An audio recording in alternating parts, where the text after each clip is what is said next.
Ven, alumnitos chiquitos, chiquitas. Nayaja kuin abhamao. Kuna bechater nayan abuelo nakaja naira abuelo nayan ha. Kuin tawa ito nayaro. Naira tiempo nagaja hani escuela otkanat. Akan ha patrona naga uthan. Patrona nagaja monanya paro hauqana hani historia kana sa historia nagaro ha ampar kharqam sa saphan. Khaqar qadi nagaro historia saraphan. Lorxna de munqsna de. Hani munqsna de hiwasak despierto stan hainove. Si ya tinya nextan hay educación nextan hainove. Hani vini ukamplorxna de abuelo nakaskam supxna de. La ley de educación que se ha aprobado en este país es un ejemplo para América Latina. En el año de 1930, un mestizo y un indígena fueron capaces de enfrentarse a las dificultades de su tiempo para levantar su idioma. Porque esa escuela que se construyó con la labor de los profesores y profesoras de esa época simboliza lo que tiene que ver en América con la soberanía, con la autonomía, con la dignidad y con la defensa de la multiculturalidad. Un aplauso para ustedes y muchas gracias por recibirnos.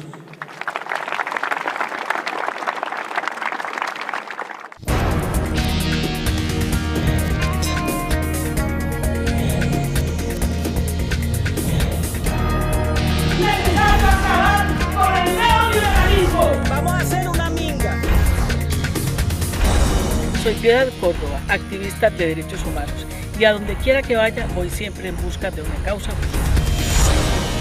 ¡Tus luchas son nuestras luchas! Chukl satayapjana, chuklamayoyapjana, asintu vijanak awatiyapjana. Vicenta, ¿y cómo te parece la ley de educación que aprobó el presidente? Bien está. Ojalá que se cumpla. Abelino Siñani, qué bonito. Toda comunidad es ayudarnos nosotros, trabajaremos nosotros. Aines, tiene que, chakra tiene que hacer, producto tiene que haberse, el telar hay que tejerse, ayudando los mismos alumnos, los maestros, las mamás, los papás, los amigos. Ese es Abelino Siñani, proceso de cambio. Por eso estamos luchando, comunidad, las mujeres enseñando poco, y hasta ahora sí estoy luchando, hermano.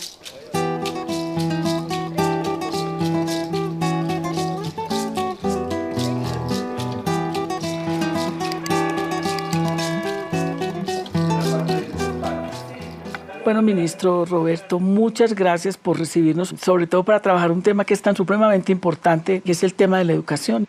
Bueno, Piedad, un gran saludo a usted, a todo el equipo y un abrazo a todos los hermanos y hermanas latinoamericanas. El tema más fuerte ha sido innegablemente el de lograr consensos en el tema de la ley educativa 70, Abelino Siñani y Lizardo Pérez, para los hermanos latinoamericanos.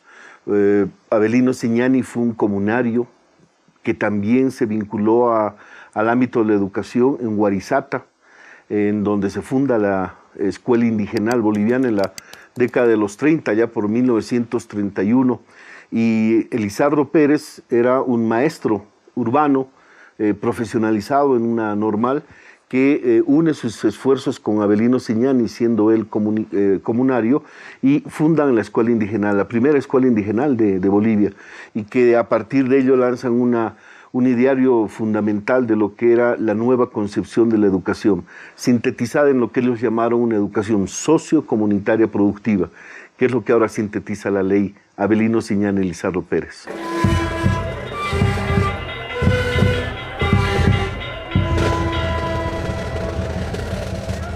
Este lugar es histórico, en primer lugar, porque Lizardo Pérez lo había fundado en 1931, sobre todo porque para entonces no había educación para el indio, no había escuela, no podían aprender a leer y escribir los niños campesinos, era prohibido para ellos. Pero que a partir de esa época cambia la historia con las primeras escuelas indigenales que se siembran en Bolivia.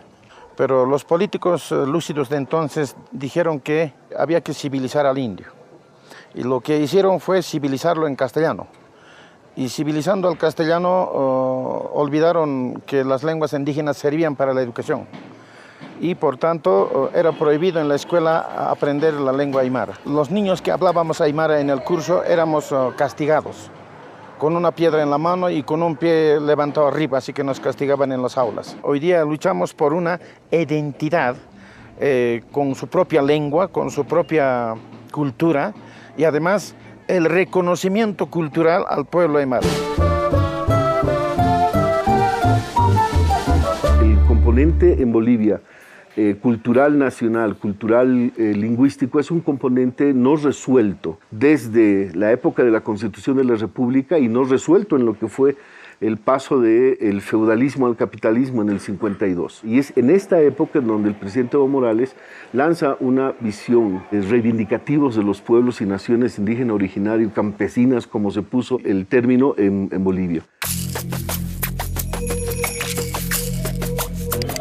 Collasuyo se denominaba en lengua aymara el territorio que hoy ocupa Bolivia.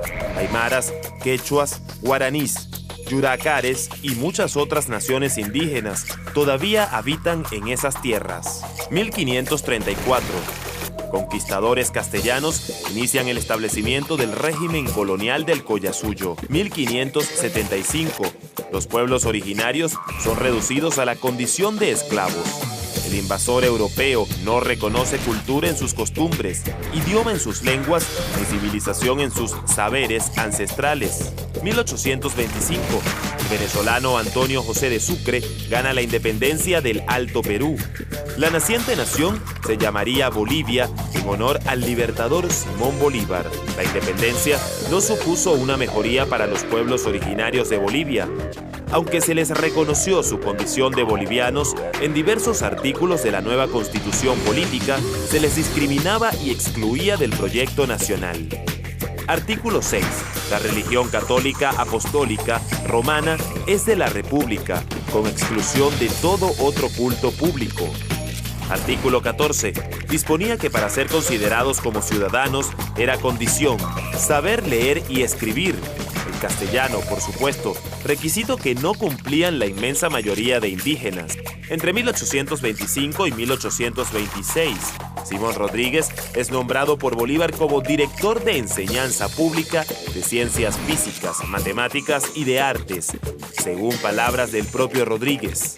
Mi gran proyecto consistía en poner en práctica un plan bastante meditado que estriba en colonizar la América con sus propios habitantes, para evitar lo que temo acontezca un día, que la invasión repentina de inmigrantes europeos más inteligentes que nuestro pueblo actual venga a avasallarlo de nuevo y a tiranizarlo de un modo más cruel que el del antiguo sistema español. De cualquier forma, el solo hecho de reunir en un aula a niños indígenas, blancos y mestizos constituía una hazaña para la época. Siglo XX. En 1931 asoma un cambio radical. El mestizo Elizardo Pérez y el indígena Avelino Siñani fundan en la zona de Guarizata un proyecto de emancipación educativa indígena que marca un hito tan perdurable que en estos tiempos aquella escuela vuelve a ser ejemplo y su espíritu ley.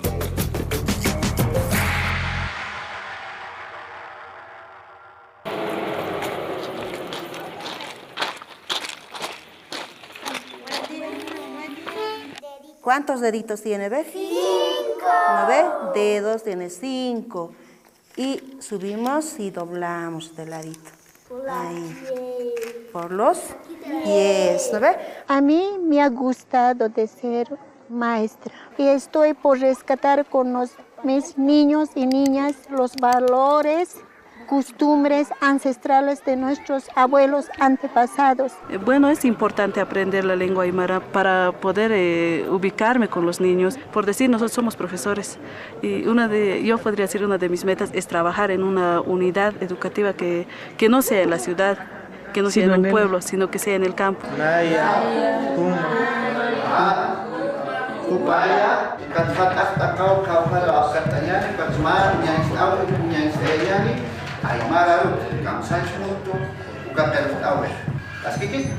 Empezamos a escribir, a leer, a producir textos, y estos docentes que van a ser futuros docentes, ellos también van a ir ya de la misma manera ya practicando la lectura y escritura con los niños en sus escuelitas.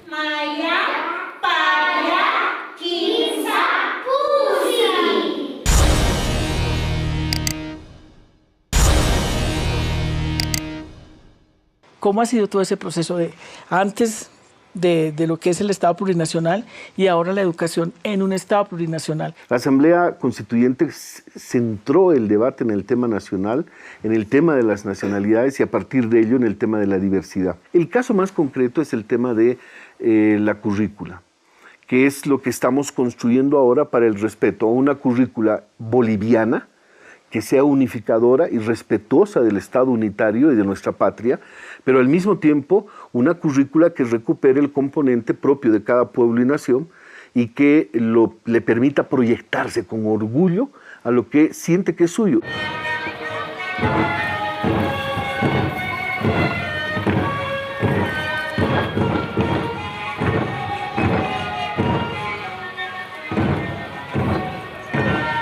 Rescato los puntos de vista andinos para esta ley, y eso es importante. Una de esas es, por ejemplo, yo veo que tiene una característica de una física cuántica, que son comunidades autónomas, pero a su vez también ligadas unas a otras.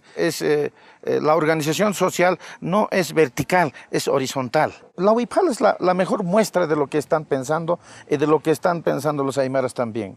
Es que sea una sociedad sin jerarquías, ¿ya? Sin discriminaciones, y por tanto sea una sociedad cuántica, si quieres. Uno de los artículos que tiene la ley que plantea precisamente en el afán de la descolonización, de crear pensamiento crítico, pensamiento propio, desde precisamente ese conjunto de naciones, y es cuando habla de que en las comunidades y pueblos originarios, donde la mayoría hable la lengua originaria, la primera lengua será esa y la segunda lengua será la castellana. Pues la gente inclusive se pregunta por qué eso no fue desde antes, y más bien se planteó la colonización a partir de la imposición de una lengua que no conocían y de una religión que no conocían. Yo lo que puedo afirmar a partir de mis convicciones, sí, de mi certeza y de la misión que también como sacerdote tengo, es que no podemos prescindir de la religión en la educación. ¿Por qué?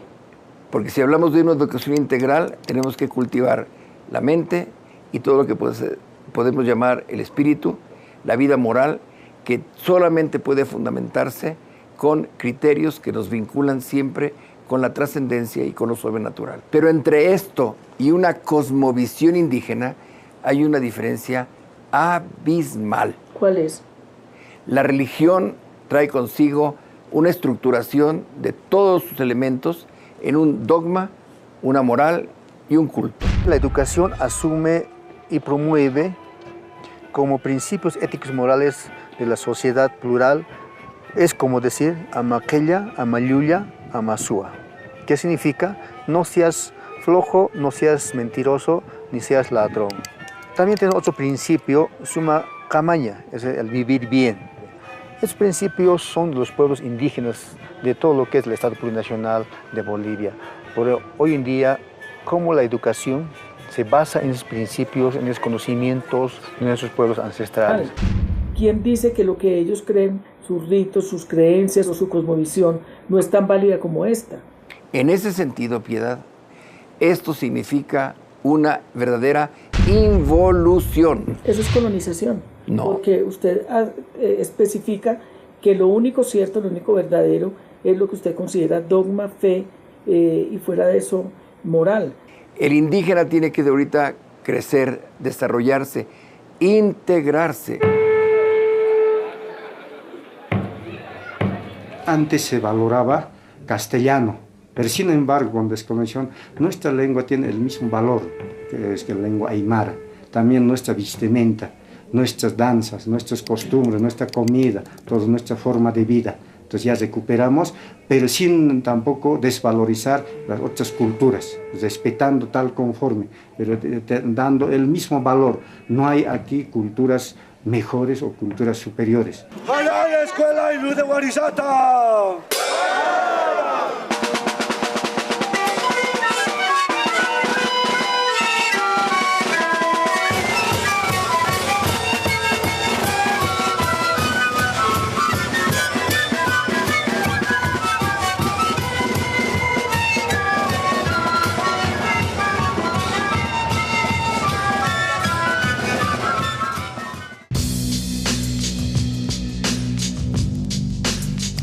1920. Se desarrollan escuelas indigenales en las zonas rurales, pero el sinónimo de civilización continuaba siendo la lectura y escritura del castellano. 1930. La Escuela Profesional de Indígenas de Warisata produjo una verdadera revolución en el campo pedagógico. Restauró el antiguo Parlamento Amauta, donde el indígena recupera su derecho a hablar, pensar y forjar su destino. 1940. La escuela comunitaria de Warisata, rodeada y presionada por las élites que querían una educación castellana y homogénea, funcionó hasta los comienzos de esta década. La educación desde y para los pueblos indígenas, originarios campesinos, se clausuró por largos años. 1952 y 1976. García Linera escribió sobre este periodo. Del 60 al 65% de la población boliviana, que tenía como lengua materna un idioma indígena, solo pudo ejercer sus derechos de ciudadanía por medio de un idioma extranjero, el castellano, ya que la educación oficial, el sistema universitario, el vínculo con la administración pública, los servicios, etc., únicamente podían realizarse por medio del castellano y no a través del uso del idioma quechua o aymara. 1980. Las organizaciones indígenas originarias campesinas de Bolivia demandan activamente una educación que respete la diversidad cultural y lingüística del país. En 1994, la nueva Ley de Reforma Educativa declaró la educación nacional como intercultural y bilingüe. El tratamiento de los conocimientos indígenas originarios quedó en un nivel superficial. Año 2006. El gobierno de Evo Morales Ayma inició una serie de transformaciones orientadas hacia el llamado Vivir Bien. La educación para vivir bien es un proceso de transformación humana en convivencia respetuosa con la comunidad y la naturaleza. 2010. Poco después de ser consagrada la Constitución Plurinacional, se aprobó la Ley de Educación 070. Avelino Siñani Elizardo Pérez, inspirada en la experiencia de aquellos hombres fundadores de la escuela de Warisata. A partir de la Ley 070, todo el sistema de educación formal es intracultural, intercultural y plurilingüe. El Estado así se encuentra casi por vez primera con sus habitantes. Acá podemos ver este cuadro, es del autor Fausto Aust, ¿no? Quien ha pintado reflejando lo que es la educación liberadora, la educación emancipadora y también la escuela activa, productiva, la escuela nueva, la escuela del trabajo. Observamos personas que están haciendo un labor específico de una manera conjunta, lo que es la nueva ley de educación sociocomunitario productivo.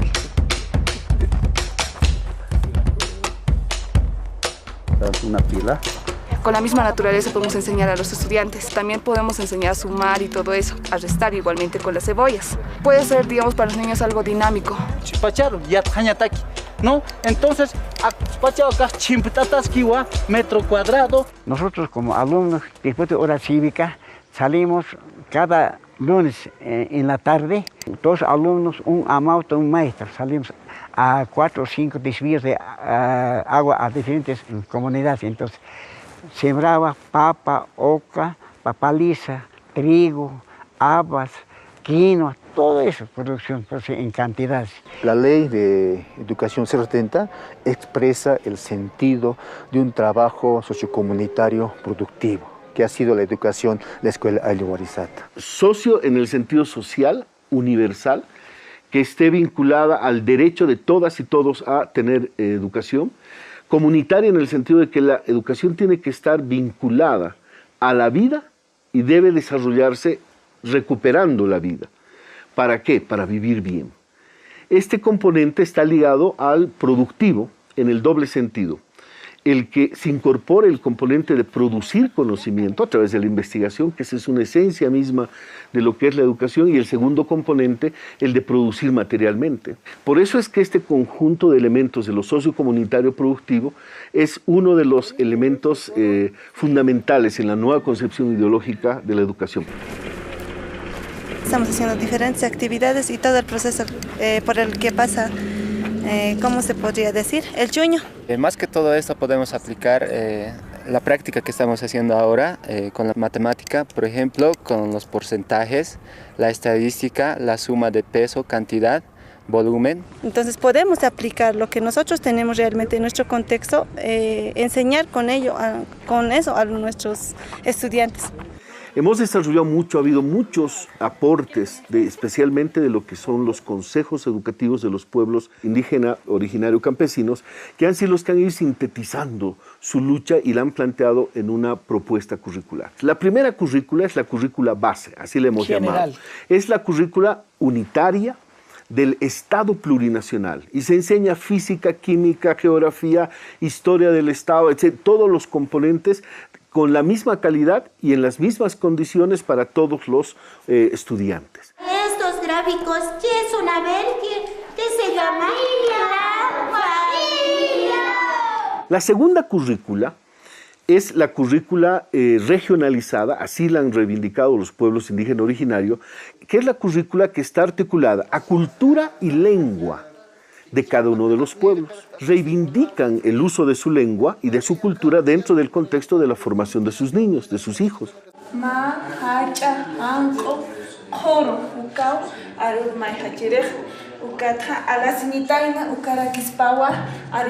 La tercera currícula es la currícula diversificada. Es la currícula que permite al padre, a la madre, a la comunidad educativa incorporar los componentes muy particulares y de deseo propio de cada uno de ellos dentro del contexto de la formación de sus niños.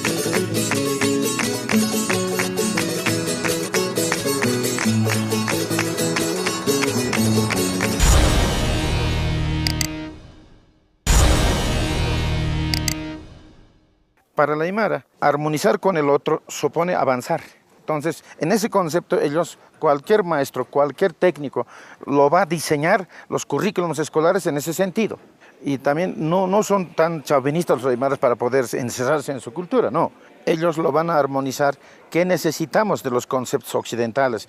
¿Qué nos están planteando en los hechos? Que en vez de que la educación esté orientada a de un salto atrapar lo que ha logrado la humanidad en su conjunto, deberamos colocar en segundo plano ese conocimiento para partir fundamentalmente de lo que han alcanzado nuestros pueblos originarios. Nosotros creemos que eso es un retroceso. Y no sería al contrario, más bien a partir de ese conocimiento universal de los avances de la humanidad en concreto, también aportar los saberes y conocimientos ancestrales, originarios, que también son saberes y también son conocimientos. Nosotros justamente criticamos eso. Nosotros rescatamos nuestros conocimientos y muchos de estos conocimientos indígenas aymaras están siendo valorados en el mundo. Un ejemplo, ecología. Nosotros llamamos Pachamama a eso. Y la Pachamama es lo más grandioso que tenemos. Y para nosotros es un ser viviente, madre e inteligente. Y por tanto nosotros lo que tenemos que hacer es respetarla, cuidarla. ¿Por qué nuestros pueblos originarios creen pues que la Pachamama tiene espíritu? ¿Qué es eso? Es científico. El occidente vino y nos han dicho que esto es una materia inerte, muerta y que hay que, no sé, dominarla. Dominar a la naturaleza, eso nos han enseñado, pero casi nos los hemos creído. Hoy estamos recobrando esto.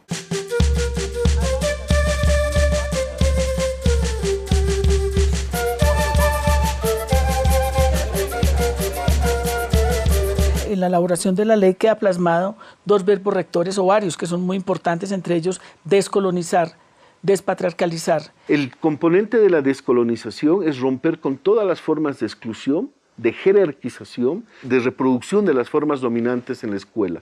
Romper con la escuela vertical en su estructura tanto educativa, el maestro es el que domina, el que controla, el que impone, el alumno es el que escucha, todas estas concepciones romperlas y convertirlas en formas comunitarias, democráticas y participativas. La despatriarcalización, el de romper con el famoso componente de los roles dentro de la sociedad, el rol femenino, el rol masculino, el rol del proveedor, el futuro padre de familia, el de la madre destinada a la tarea doméstica, etc.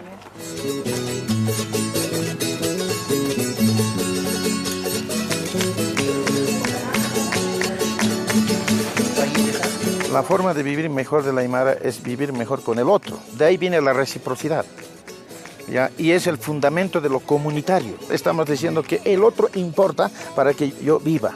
O sea, si no hay el otro, no existimos. El presidente Evo Morales ha cerrado todo este tema de la discusión sobre currícula, sobre todo este tema, una frase que me pareció fascinante. En la época de la colonia, nos decían los españoles que los indios no teníamos alma. Ahora hay sectores de la derecha, sectores trotskistas que nos dicen que los indios no tenemos saberes, conocimientos y no tenemos ciencia. Por eso, la base para el presidente Evo Morales es, sobre el respeto a la diversidad, construir una nueva educación. Vivir bien. Vivir bien. Gracias, ministro. Muchas gracias. Y felicitaciones. Gracias.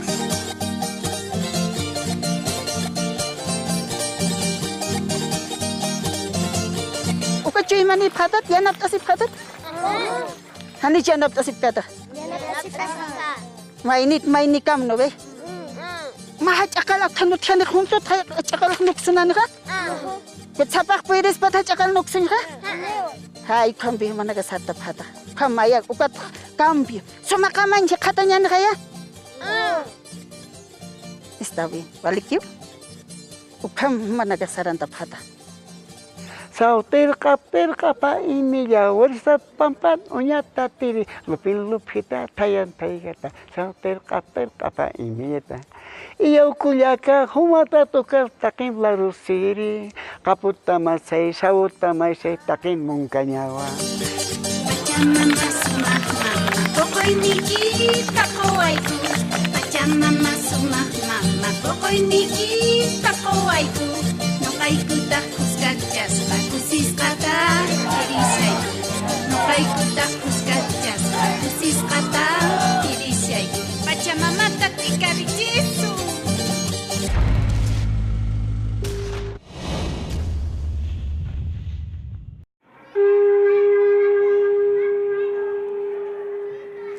Bien, alumnitos chiquitos, chiquitas, nayaja kuin abhamao. Kuna bechater nayan abuelo nakaja, naira abuelo nayan ha, kuin tawaito nayaro. Naira tiempo nakaja, hani escuela otkanat. Akan ha patrona naga othan.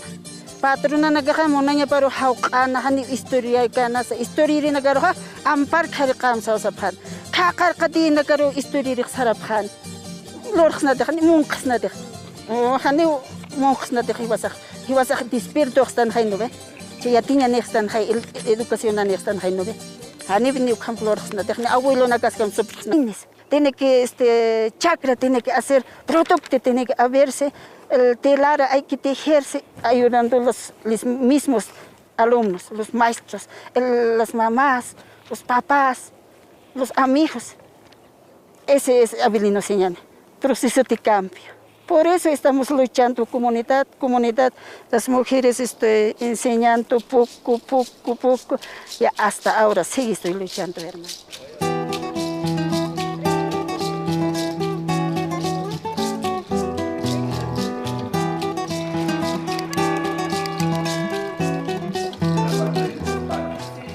Bueno, ministro Roberto, muchas gracias por recibirnos, sobre todo para trabajar un tema. La ley de educación que se ha aprobado en este país es un ejemplo para América Latina. En el año de 1930, un mestizo y un indígena fueron capaces de enfrentarse a las dificultades de su tiempo para levantar su idioma. Porque esa escuela que se construyó con la labor de los profesores y profesoras de esa época, simboliza lo que tiene que ver en América con la soberanía, con la autonomía, con la dignidad y con la defensa de la multiculturalidad. Un aplauso para ustedes y muchas gracias por recibirnos.